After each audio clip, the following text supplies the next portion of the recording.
Okay, we'll just start anyways.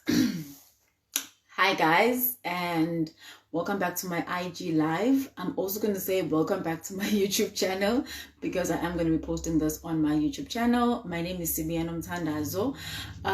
So on today's IG live chat, I am going to be talking to Miss Degracia Ngubane, and we are going to be talking about dynamics and inequalities in the business field. Okay, so before I start, I'm getting my notes, guys. I'm just gonna do a quick introduction. So her name is Degracia Ngubane. She is 22 years old. She has a bachelor degree of commerce, which she majored in accounting, and she is currently doing her postgrad studies, postgrad diploma in accounting, and she is also the founder and CEO of Degracia's Hair Creation. So on my YouTube, on the description box, I am going to leave her Instagram handles so that you guys can actually follow her, her hair products. They're good. I've tried them. So without further ado, I'm gonna add her onto the live, and then we can kickstart our conversation.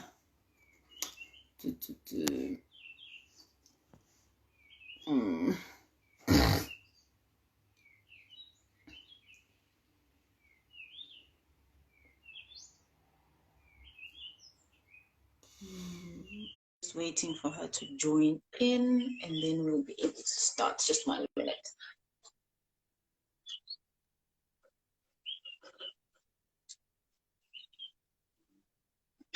Oh, sorry. Hi. Hi, how are you? I'm good. How are you? I'm good. Awesome. I think we're ready to start. I've done the introduction. Let's see. Okay. Yeah, I think we're good to start. So I've already discussed that today we're going to be discussing dynamics and inequalities in the business world, basically. And I also told them about products. And I will be linking your your Instagram handle for your hair products so that they can follow and hopefully buy it. They must support Black and local businesses. Yes. Always. Yes. Before we start, just a side note. It is a bit windy this side, and I have my against the wall, against the window. So if at any point it becomes a bit too much, we'll just pause for a bit and then continue then. Just to get that. Okay, no problem. Is that fine? All right. Awesome. Okay, so first we're going to start by discussing basically what constitutes of dynamics, and basically you can add conflicts in the business world. So you can start, and then I'll just add if I feel you missed a thing too. Okay? Okay, cool. So like for me, when you speak about dynamics in business, it's basically elements that affect a business's sustainability and profitability as well, right? So those elements could include your business practices, your regulations, the natural environments, and also the state of developed infrastructure. So for any business to be successful and sustainable as well, it has to develop strategies as to how they're going to address the dynamics that exist in business, because you're not just operating in an environment where you're not exposed to external factors such as regulations. So you have to take those into account when you're developing your strategies. Definitely. So yeah, that's like my understanding. Yeah. I forgot you're doing commerce. You're talking about profitability, infrastructure. I'm like, okay, all right. No, well, profitability is, we just want to make sure that you're going to be able to make money. Yes, and then highlight of the infrastructure, just in case there's someone who's a little bit confused, who my viewers way too. When you're talking about business infrastructure, what exactly are you like packaging there? Okay, so for example, we're going to speak about, let's take my Degracia's Hair Creation, right? So I'm in the hair care industry. So do I have the adequate, let's say, for example, I was supposed to grow, or I'm at a point where the demand is so high that I should be in a warehouse, for example, right? So if I don't have funds or things in place that are that make it easier for me to get into that warehouse. That's a lack of infrastructure, because right now I have a demand, but if I don't have that warehouse, which is infrastructure, which facilitates my growth and makes sure that I'm sustainable, then that would be an issue. Yeah. So infrastructure is basically making sure that you have the things in place that's going to make sure that you're going to grow as a business, basically. Got you. Yeah. Okay, so let me see. I'm checking my notes to make sure we covered everything. So you touched on the natural environment. I'm not sure whether you were just referring to the natural environment literally, or you were talking about people in the workplace and basically colleagues and stuff like that. So can you just clarify that? Okay, so for me, natural environments could just basically mean the natural environment, like trees and stuff like that. But then also, as you mentioned yourself, you spoke about employees. So your environments as a whole, how are you impacting the natural environments? For example, if you take Degracia Creation, we actually pay our customers to return bottles so we can reuse them, right? So we're recycling and we're making sure that we're not just disposing of plastic unnecessarily. Great. Got it. Okay. All good. And then we're going to move on to the next question. So we are going to be talking about inequalities in business, but so we can just, I think for the sake of like viewers understanding what, like in a broad spectrum, basically what inequalities in the business look like, what inequalities in the economy like, and then we'll just narrow it down to gender. But let's first just do like a rough, definition of what. Overview. Yes, and then we'll just continue from there. So you can go ahead. Okay, cool. So when we speak about inequalities, the first thing we need to do before we ask about inequality in business, we have to look at inequality as its own element, right? Yes. So with inequality, it's basically when there's a difference between the distribution of income between a particular population or individual, right? So it's the gap between the rich and the poor, right? So with inequality in business, the impact of inequality in business is basically it affects the purchasing power of the consumer. And when I say purchasing power, what I mean is that the ability of a consumer to be able to buy a specific thing. So if you have a high income, you're able to afford more expensive products, right? Because your purchasing power is high, right? So with business, we are very much concerned about that specific aspect. How does inequality affect us as a business?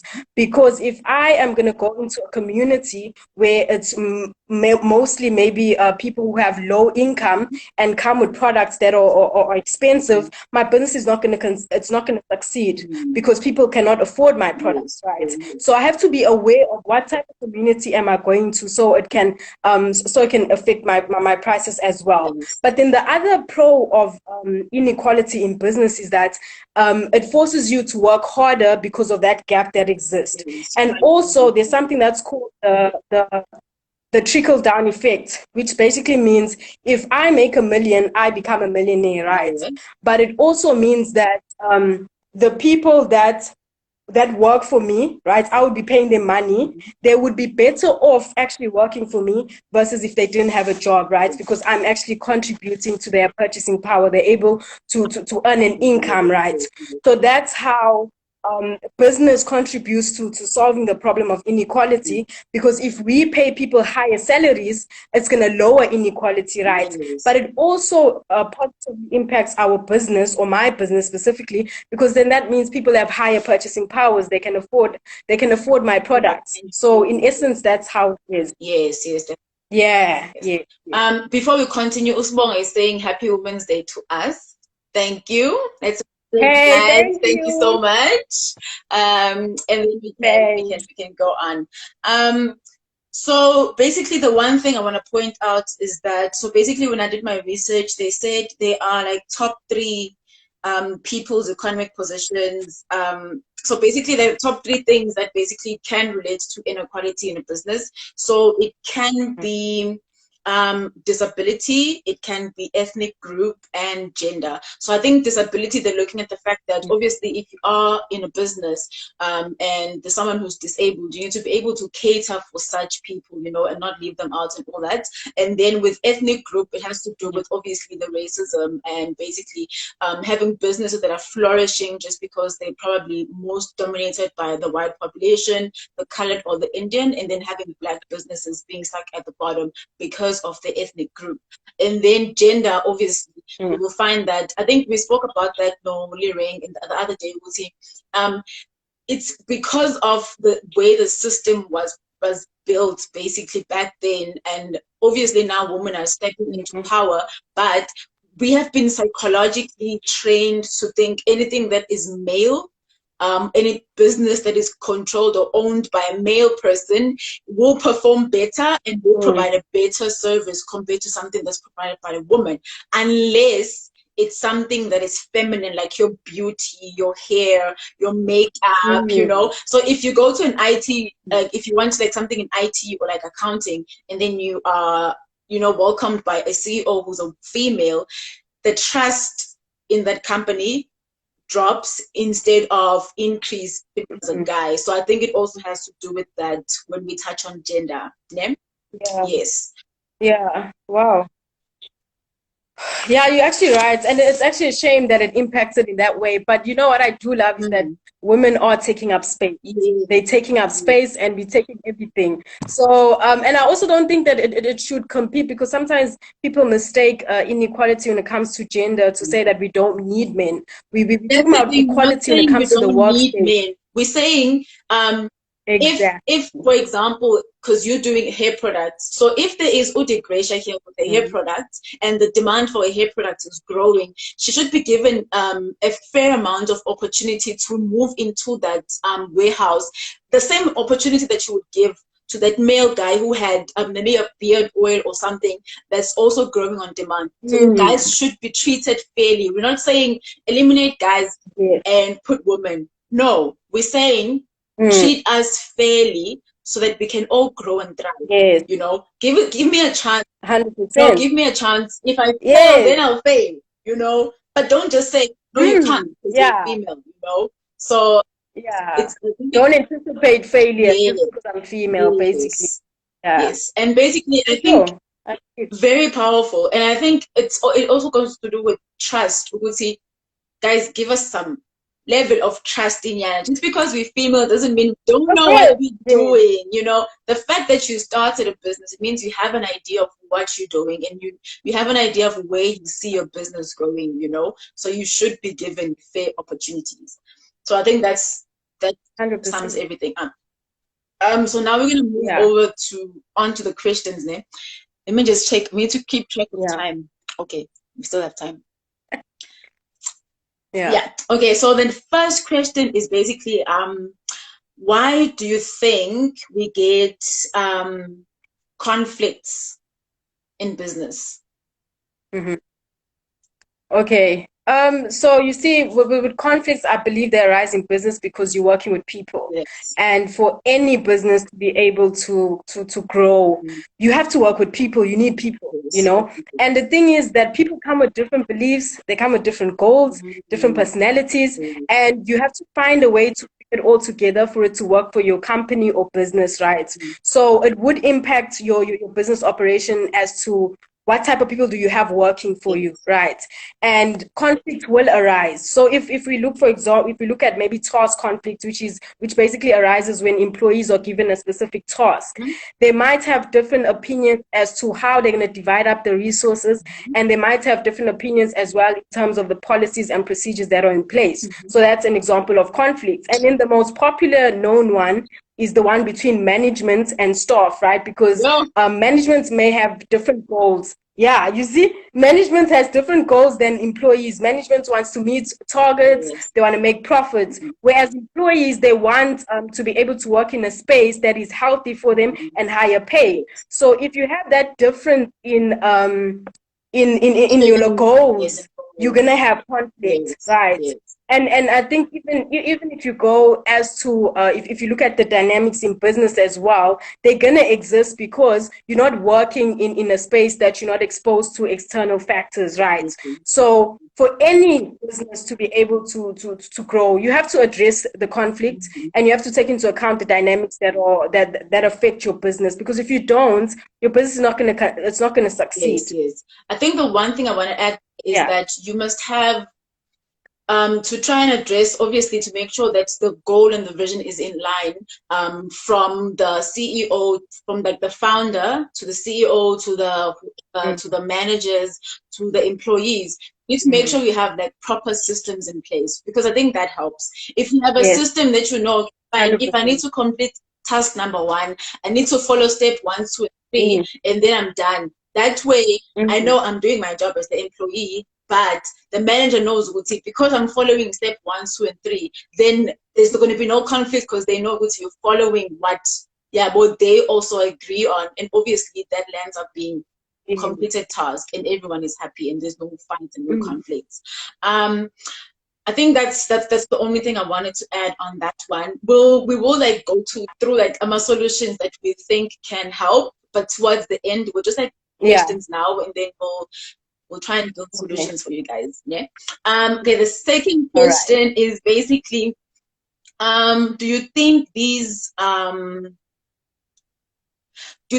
dynamics and conflicts reduce or not if you are in partnership? So, for example, do you think it's better if you are the only owner in the business, or it's better if you're in partnership? Do you think that has any effect to the conflicts and the dynamics and everything in business? I think that it does affect the dynamics and conflicts in business. I don't feel like there's a black and white answer when it comes to all conflicts actually reduce if you're in partnership, because partnership actually requires at least two people. Yes. And these two people have to be the right match for each other. That means if you and I decide to partner in any type of partnership, it has to be beneficial in a holistic sense, right? So that means what you come to the table, maybe I might not be someone who's good with conflict resolution, but you are good in that. Maybe I'm good in finance for whatever reason, right? So when we come together, we might be able to solve conflict quicker because it's two people. I'm able to bounce off ideas with you and we're able to reach a consensus, right? But also the downside of being in a partnership is that you'll actually have to agree. And if you and I don't agree, the employees can see it clearly that, oh, Degracia agrees with whatever's going on here, but Nomtandazo does not, right? Whereas if you're alone, you solo, you are the one who makes the decisions, right? You decide, okay, whatever conflict that has arisen, I've made the decision, it's correct, right? But the problem with that is that you have to be someone who has a high level or an ability to solve conflicts in a way that is beneficial for everyone, Yeah, you need to because you have be no one to bounce off objective ideas with. and be objective. Exactly. Mm. Exactly. But the thing is, now you're alone. So I would say if you're in a partnership, it is reduced if you're with the right partner. But if you're solo, then it is reduced if you're someone who has the ability to solve conflicts Yes. quickly. Right. So I think it really depends. It depends. Yes. It actually makes the perfect sense.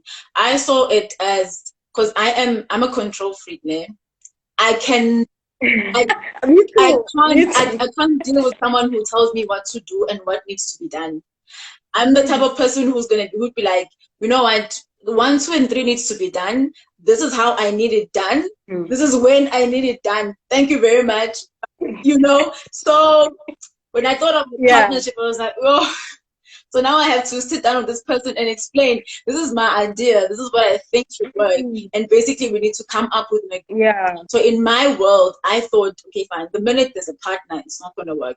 But I think what you're saying is like really, really important, because the minute I understand your personality as my partner and you understand my personality and we can match properly, then everything would be a little bit more smoother. We're not saying there's not going to be conflicts, Yeah. but it would be a bit better.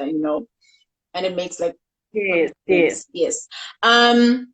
Yeah. So the next part is, so basically it's going back to the systems thing I was talking to you about. Mhm. So employing Yeah. systems has proven in many studies to help reduce conflict and increase a better flow in businesses, like your everyday routine in business. Do you agree with that or you don't agree?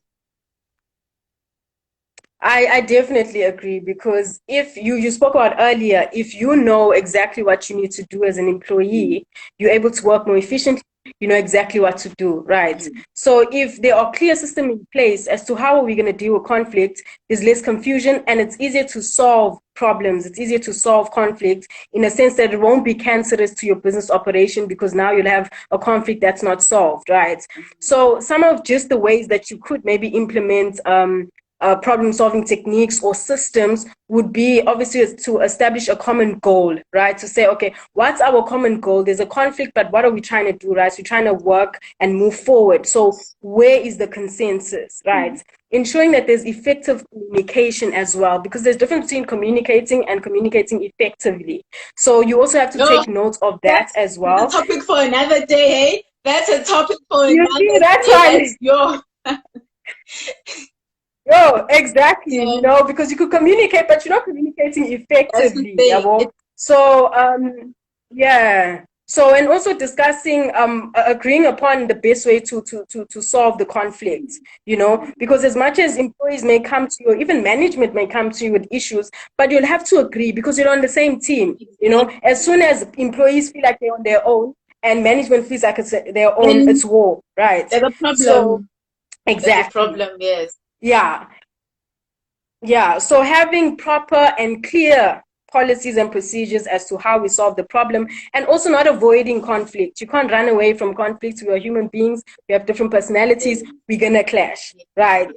So if those systems are in place and they're clear, Mm. I think conflict resolution will be something that's easy to deal with, you Yes, know? definitely, definitely. I don't know. Yeah. Completely agree. So now we're gonna move over to the inequality. So remember I said I'm specifically focusing on gender inequality. We are gonna add race Yes. there and there because we are Black African women, and obviously, we are for women empowerment, right? So Always. yes, always, always. So basically, I have here written research. I did a lot of research. Yo. So research Yes. shows that small businesses have low participation in the mainstream economy, which mirrors the structural Mhm. inequality disparities from the apartheid history. Do you think apartheid has a contribution towards the economy or economic inequalities that exist in today's business world? Okay. Definitely, I think that apartheid has contributed to the economic inequalities that we are experiencing today. You know, because when you look at the way it was structured, it basically gave all political power to whites, and the other races were completely marginalized, right, from the political process. So we've definitely seen that South Africa has really struggled to correct the social inequalities that were created by apartheid, and despite raising GDP, we still have poverty, That's the we still have thing, unemployment, we unemployment. still have yeah, we still have income inequality as well. And despite all these issues, we still also have an increasing population, Mm. right? So And if you think about you've it, the seen that, population, sorry, if you think about it, the population that's actually yeah. increasing is actually the other race, which is us. That's the population that's Mm. increasing, and that's actually the population that's been, put aside. You see, it's Yes. getting worse and worse. Mm. For sure, for sure.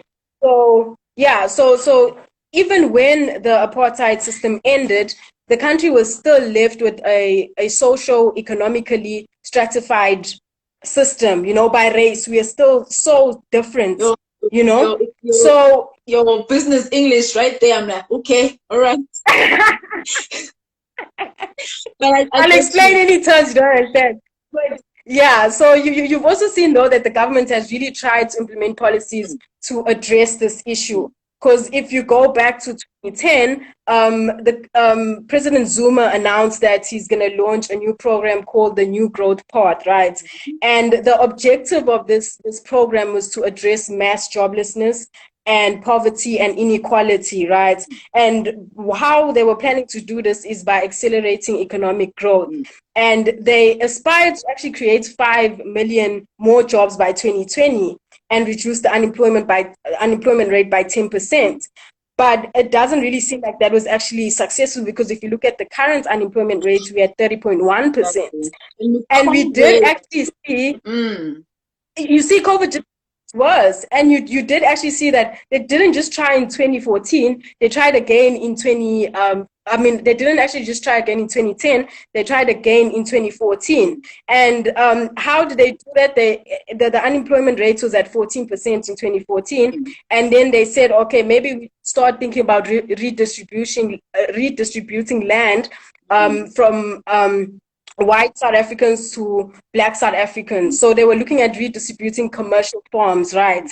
And in an effort to reduce the high unemployment rates, but still it was not really a success, right?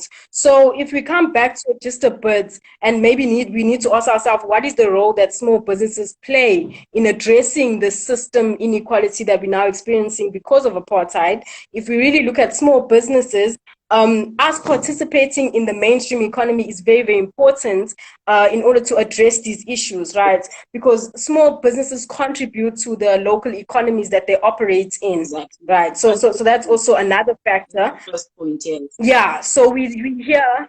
Yes.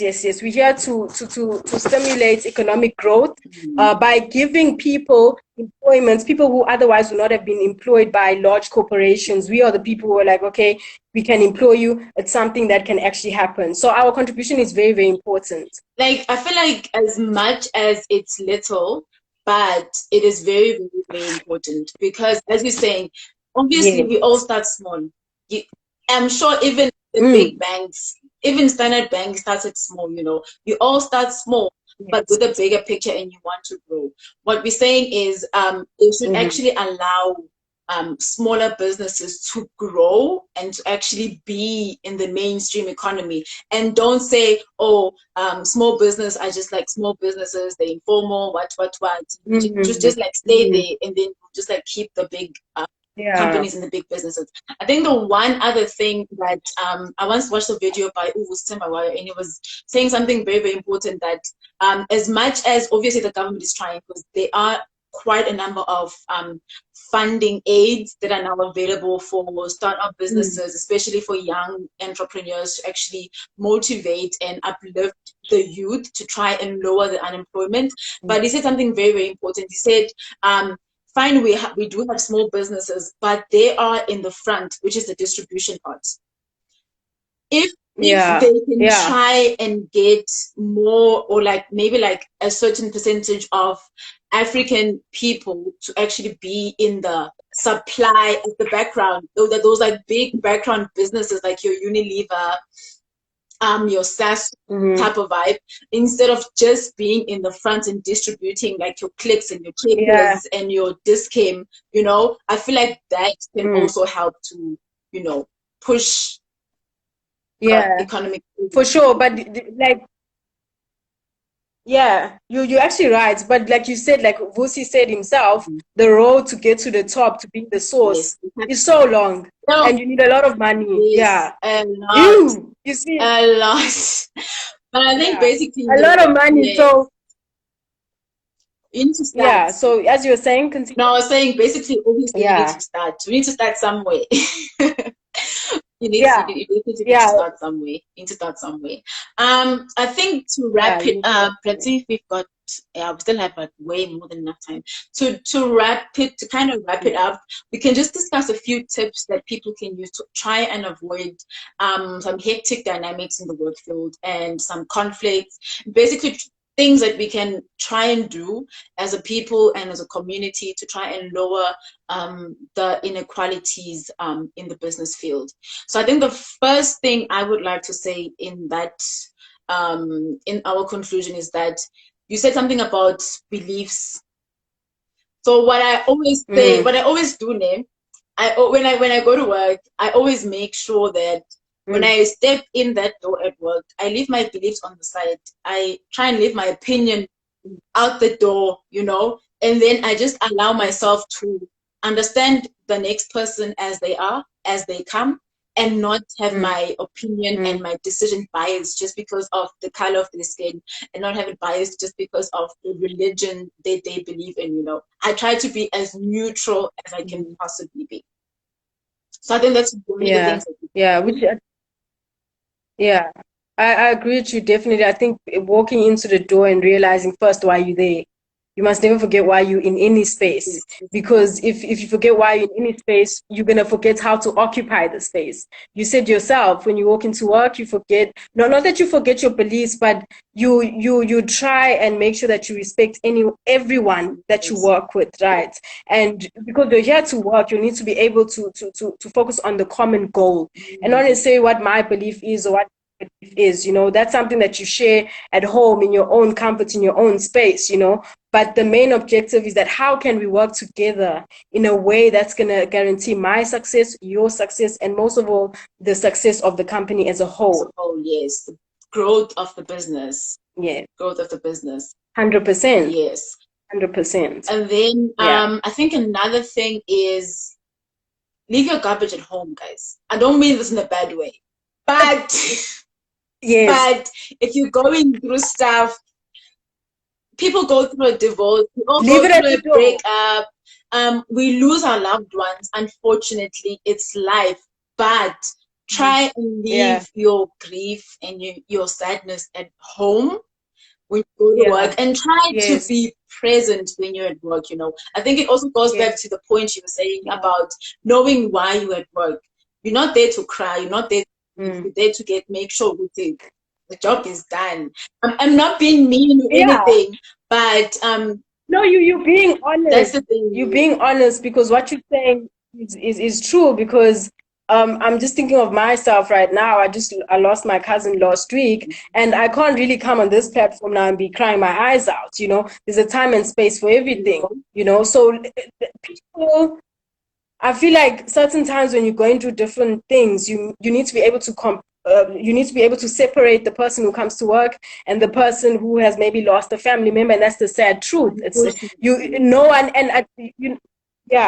So I think even if you speak about women, what's the common narrative? We're very emotional people, but that's not true. We emotional when it's needed, and it's emotional. We're emotional in a sense that it's beneficial for the company, right? We're all going through things.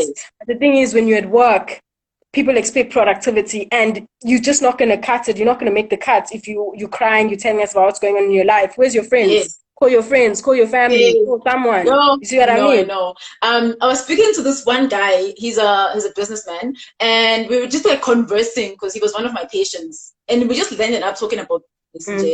I test out the door, and we're just talking about business. He was telling me, he's like, I don't like hiring females. And I'm like, why? Because I'm like, okay, but why?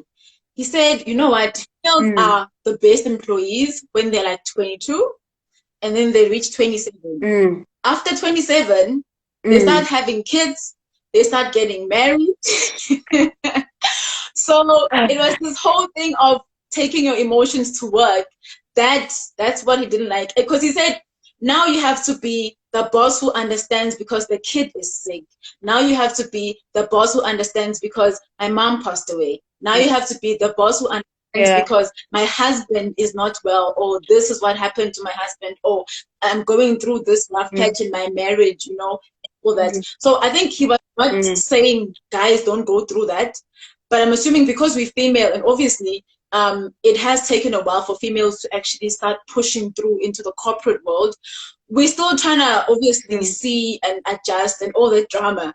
But the way he said it, it made me understand, you know what? It's the fact that you can't draw the line.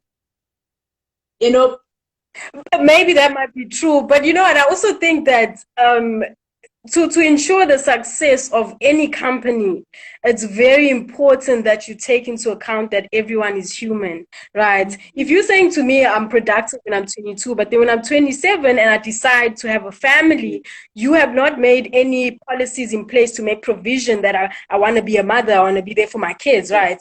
But also with that, there needs to be a balance. You know, I need to be able to understand, okay, unomtandos is going through a difficult time, right? But at some point, we also need unomtandazo to be productive. Yes. You have to be able to exercise some sort of compassion while also making sure that you are able to work effectively. Yeah, you can't be, because if you become a stone cold leader, people are not going to want to work for you. You know, you hear these stories about people working for companies, but they're not happy because maybe there's no leave. You don't take into account that someone has had a baby, right? You may have a wife. You can afford to have her take a year off, right? Yes. But why is it that you're not putting in policies for your own employees, right? To say, her husband may not afford to let her take off, but let me give her that 3 months. You know, because when you take care of people who are if you're taking care of people that are taking care of you, exactly. So like Nonkuleko just said, now we are nurturers by nature, but we also can't use it as an excuse to slack. Yes. So there has to be a balance. Yes. Really has to be a balance. But I think what you also mentioned is very important, because fine, we are nurturers naturally by nature and stuff, and obviously we are going to try and have a balanced life. We're going to try and balance work and our family life and our personal life and everything. But what she's saying is very, very important, that as your boss and as your leader, I need to make sure that I understand that you go through certain seasons, that you're not always going to have your A game, you know. You have your seasons. There's going to be times where you're performing like the best, and there's obviously going to be times where you're down because something happened at home, or obviously you're pregnant, or you just gave birth. So I must be able to be accommodating and understanding. But obviously, as you said, once all that is sorted, you need to come and bring back your A game, because obviously the company needs not to be compromised just because of your emotion. That's very powerful. It's very powerful. Yeah. Because I think it's not, because this business thing is not a one-way street, you know. Obviously, there's going to be the boss, the leader, the CEO, and everything, and there's also going to be employees. So we as employees, we also have to understand, and we as the bosses also have to understand, you know, it's a two-way street. I give, I receive. Yes, give and take. Yes, you receive. For sure. And then I think just one last touch on the systems. There has to be proper systems in place, like proper systems in place, so that you just make sure that everything runs smoothly. You know what's happening, you know why it's happening, you know how to do it, to try and reduce that unnecessary conflicts between people. Confusion. You know, because sometimes conflicts start from like very, very, very minor misunderstandings, like very minor misunderstandings, and it just blows up, you know. And it just 100%. And obviously, we all want to go to work. Yeah, we all want to go to work to a happy environment, you know.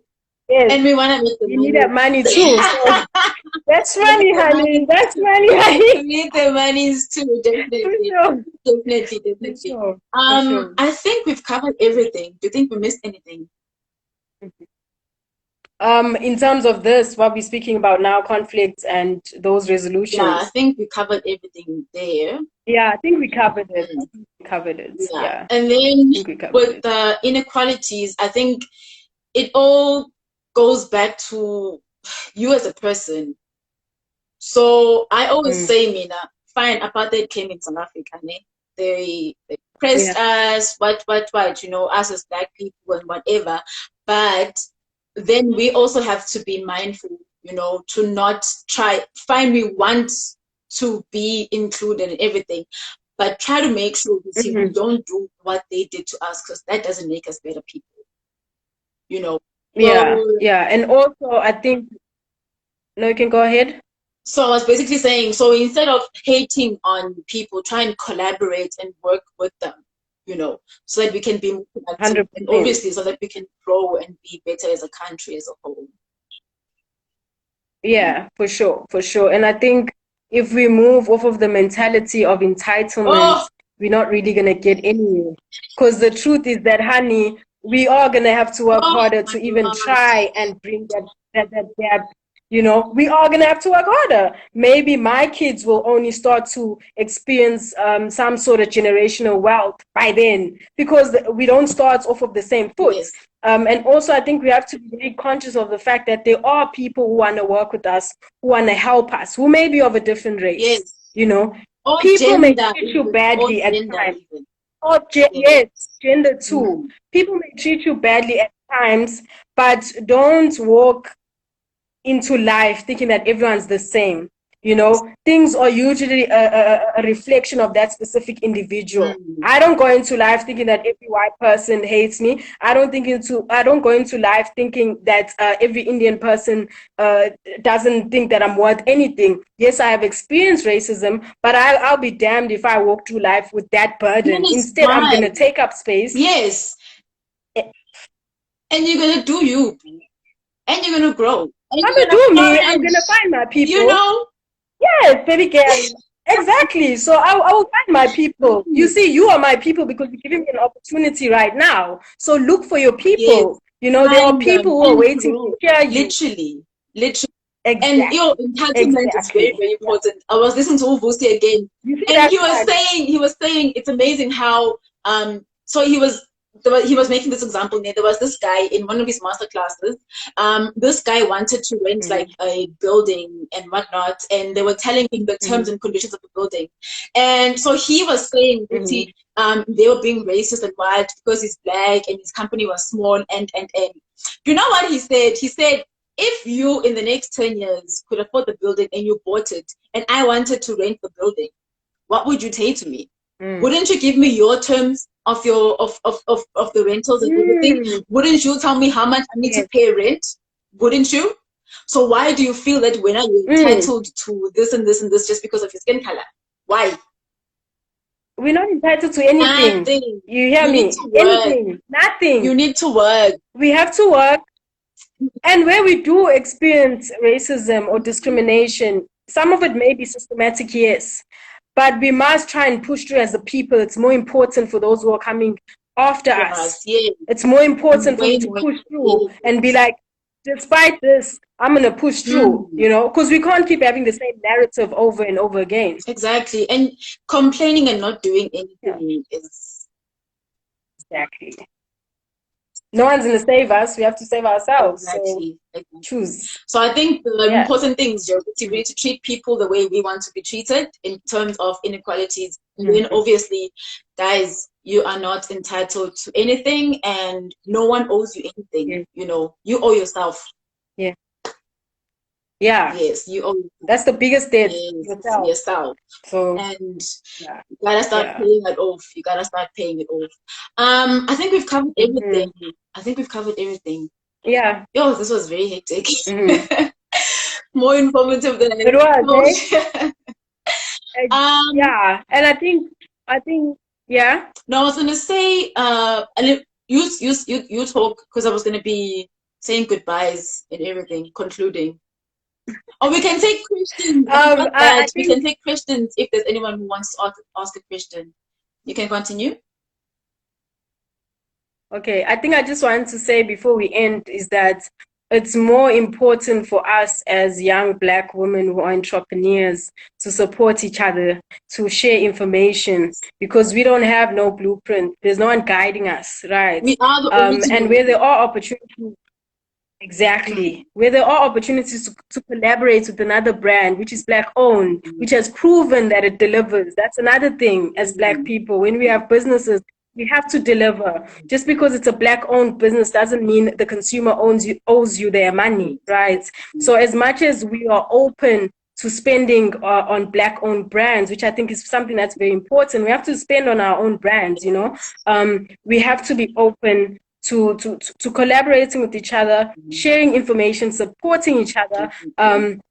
Just like you inboxed me and you're like, yo, there's this opportunity. And I was like, yeah, sure, why not? You know, you have a platform on YouTube. Exactly. And I'm like, And I obviously, yeah. So, and I obviously have my business and I'm also pursuing the profession of chartered accountancy.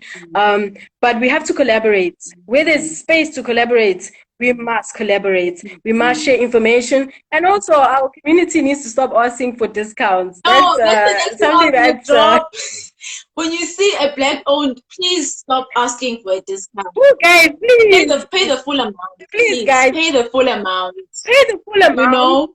Yes, because how are we going to grow if we keep having to compensate you for supporting us? You know, just support me. If you want my products, buy it, try it. If it doesn't work for you, it's fine. Yes. You know, but spend your coin. Spend your coin. Definitely. I think that's well said. That's well said. Thank you, Sanela, for saying Happy Women's Day. I think the one thing I wanted to say was Happy Women's Day, and thank you so much for taking time on a Sunday, on Women's Day. To actually be on the platform and to actually discuss these important topics as young Black women. We're still growing. And yeah, thank you to everyone who has joined. I will be having the video on my YouTube channel up later on today. If not today, then tomorrow morning. Yeah. So yeah, thank you so much, Hans. Looking forward to working with you again in the future. And guys, don't forget to buy her products. I used your shampoo and it works magic. Hair creation, it works magic. I should have brought it with me as it's in the bathroom. But guys, please support. Yeah, support, I think you guys. Can tell them about thank you. You can tell them about your products. Okay, cool. All right. So I have quite a few products, but then obviously I didn't bring them because I was like, we're speaking about business and dynamics, but they can obviously go to my Instagram page, which is Degracia Creation, to check out the products more in detail. But basically, it's all natural products for Black women, by Black women. The owner uses the products, which is very important, I believe, to speak about something that you know. So we have a treatment which has a shebe powder, which thickens your hair and prevents breakage as well. And then we also have a shampoo. It's all natural black soap. We are running away from chemicals because, you know. And then we also have a hair growth oil, which deals with bald spots. You know, we do a lot of things as Black women. We put on weaves, wigs, we do braids, we change it up, and sometimes that can put a lot of tension on your edges. So that product is perfect for that. It regrows your edges and promotes overall growth. So yeah, and go ahead, buy the products. I'm also working on changing the beard oil for the men. I do have a beard oil, but I'm changing it. I'm all about product development and growing as a brand. So yeah, I mean, support, and hopefully, I'm not even saying hopefully, I know one day I'll see Degracia Creation in stores. But I'm eternally grateful for the support I've gotten from my own people. You know, I launched a treatment last month and it sold out within a week. So the fact that I'm in that space, my people are, you know, so the fact that I'm in a space where, the fact that I'm in a space where I can launch a product and have people support me and believe in me is absolutely amazing, because when I started, I had no idea that I would be where I am today. So yeah, thank you so much, guys, for even coming here on Sunday and being part of our conversation. Hopefully you're inspired and impacted, and go follow Nomthandazo on Instagram. Also go subscribe to our YouTube page, The Mentorship Corner. And yeah, thank you. Thanks, babes. Have a lovely evening. Thank you everyone for joining. We love you guys a lot. Bye. Bye, guys.